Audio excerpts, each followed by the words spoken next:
Different अच्छी कंपनियों में, चाहे वो हल्दीराम हो, चाहे वो डाबर हो, चाहे वो HCL हो, ऐसी कंपनियों में हमने अपनी सर्विसेज भी दी।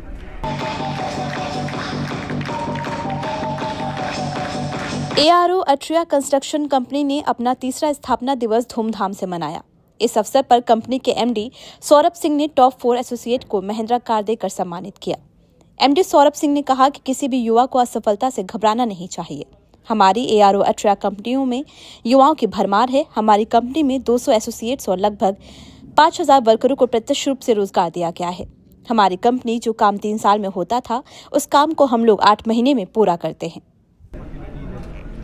बिल्कुल, कंपनी का ये तीसरा फाउंडेशन डे है और स्टार्ट हमने किया था, है ना। और स्टार्ट आखिरी में जब भी हम कोई एंटरप्रेन्योर जर्नी स्टार्ट करते हैं, सो इसमें हमारा फर्स्ट जनरेशन है।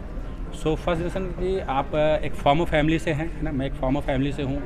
मेरी अपब्रिंगिंग जो है एक विलेज में हुई है। सो रूट ऐसे हैं कि वहाँ से यहाँ तक का सफ़र अभी तो आसान कहने में लग रहा होगा, बट वहाँ से यहाँ तक पॉसिबल तो नहीं था। काफ़ी सारे चैलेंजेस थे, उनको मीट आउट करने के लिए हमने स्टडीज़ भी करी। फिर डिफरेंट अच्छी कंपनियों में, चाहे वो हल्दीराम हो, चाहे वो डाबर हो, चाहे वो HCL हो, ऐसी कंपनियों में हमने अपनी सर्विसेज भी दी। सिविल इंडस्ट्री में काफ़ी काम किया एंड देन रियलाइज़ हुआ कि एक गैप है जहाँ पे इंजीनियर्स लॉबी है, सिविल इंजीनियर्स लोग हैं और बहुत सारे ऐसे मेरे वर्कर ब्रदर हैं जो अपने काम का सही कीमत नहीं उनको मिलती है मार्केट में और सही रिस्पेक्ट नहीं मिलती है। तो ये सब कुछ चीज़ें मेरे दिमाग में था और ये इसलिए था क्योंकि मैं खुद उस सिचुएशन से निकला हूँ। शुरुआती नौकरी मेरी 8000 रुपये की थी। सो 8000 रुपये अगर आप 2014 में कमा रहे हैं, जो आपकी नेट अर्निंग है, तो वहाँ से आप क्या प्लान कर सकते हैं कि लाइफ कैसी होगी या क्या आपके सपने होंगे। तो वो बहुत चैलेंजिंग है। तो उन सब चीज़ों में मैंने ये सारी चीज़ें ध्यान रखा कि ठीक है, अभी हमारे पास ये 8000 रुपये है या ये हमारा भविष्य तो नहीं हो सकता है, यहाँ से जर्नी बहुत बड़ी कर सकता हूँ। उसके लिए क्या करना है, उन सब चीज़ों में हमने काफ़ी साल लगाए, काफ़ी सारे स्टार्टअप्स किए और काफ़ी बार फेलियर का भी सामना करना पड़ा, क्योंकि ज़रूरी नहीं है कि आप पहली बार में ही आपको किक हो जाए कोई भी चीज़, है ना। तो वो चीज़ें चलती रही लाइफ में एंड देन फिर एक समय आया जब मैंने इस ARO अट्रिया की स्थापना करी और उस दिन से हमने जो अभी तक तो पीछे मुड़ के नहीं देखा है। हमारी टीम कुल मिला के आज 200 लोगों की है जो हमारे साथ जुड़े हुए हैं। क्लोज टू 1500 लोग हैं जो हमारे लिए काम करते हैं या हम उनके लिए काम कर रहे हैं, वैसे वर्षा है। एंड इंडस्ट्रियल अगर ग्रोथ की देखेंगे तो हम आज की डेट में ऐसी पहली कंपनी है जो मल्टीपल स्टेट में, 4 स्टेट में 8 से 10 प्रोजेक्ट, रिलायंस जैसे क्लाइंट हो आपके, अब हम IOCL, BPCL, HPCL ऐसे क्लाइंट्स के साथ काम करने जा रहे हैं। सो टीम हमने जो भी बनाई है वो टीम ऐसा नहीं है कि मैंने कहीं और से लाई है। वो टीम वही टीम है जो कहीं ना कहीं मार्केट में अंडरपेड थे, सही रिस्पेक्ट नहीं मिल रही थी, सही वैल्यू नहीं मिल रही थी। तो वो मेरे लिए बहुत ज़रूरी है कि हम उनके साथ काम करें जिन्हें काम करने का अवसर चाहिए। सो एक प्लेटफॉर्म ये क्रिएट हुआ है।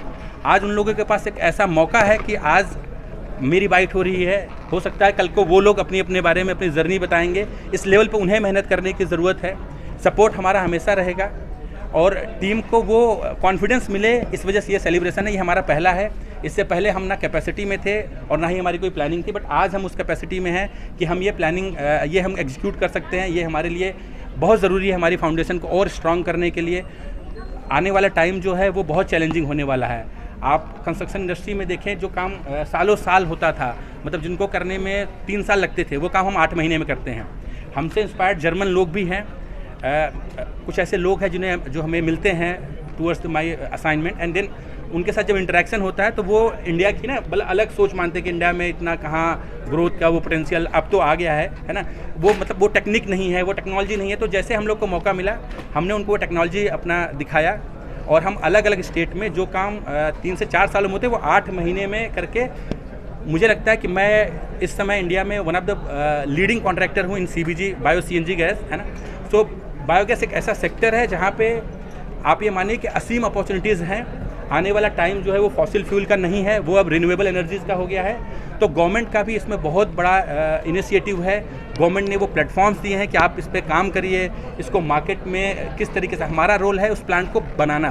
तो हमें एक स्क्रैच लैंड मिलती है, हम वहाँ से अपनी पूरी टीम के साथ, और अलग अलग जगहों पे टीम होती है। आप अज्यूम करिए कि हाई समर में कोई 55 डिग्री टेम्परेचर तक इंडिया में भी जा रहा है और लोएस्ट में आप 2 डिग्री में होता है। सो जहाँ पूरी आबादी, एक ऐसी आबादी जो अपने घरों में रहती है, अपने परिवार के साथ रहती है, वहाँ हमारे जो टीममेट्स हैं वो उस समय ग्राउंड पे होते हैं। तो उनका सबसे बड़ा टेस्ट वो उस दिन होता है कि भाई अब आप ये कैसे करेंगे, ये प्रोजेक्ट क्या इसके चैलेंजेस है। तो वो टीम को समय लगा, बट टीम अब उसमें एक्सपर्ट हो गई है और उन्हें करने में मज़ा आ रहा है और हमें भी इसके साथ आगे बढ़ने में मज़ा आ रहा है। इसमें हमारे कुछ और सहपाठी भी हैं जो हमारे साथ जुड़े हुए, जैसे मेरे दूसरे डायरेक्टर मिस्टर सतीश गिरी हैं।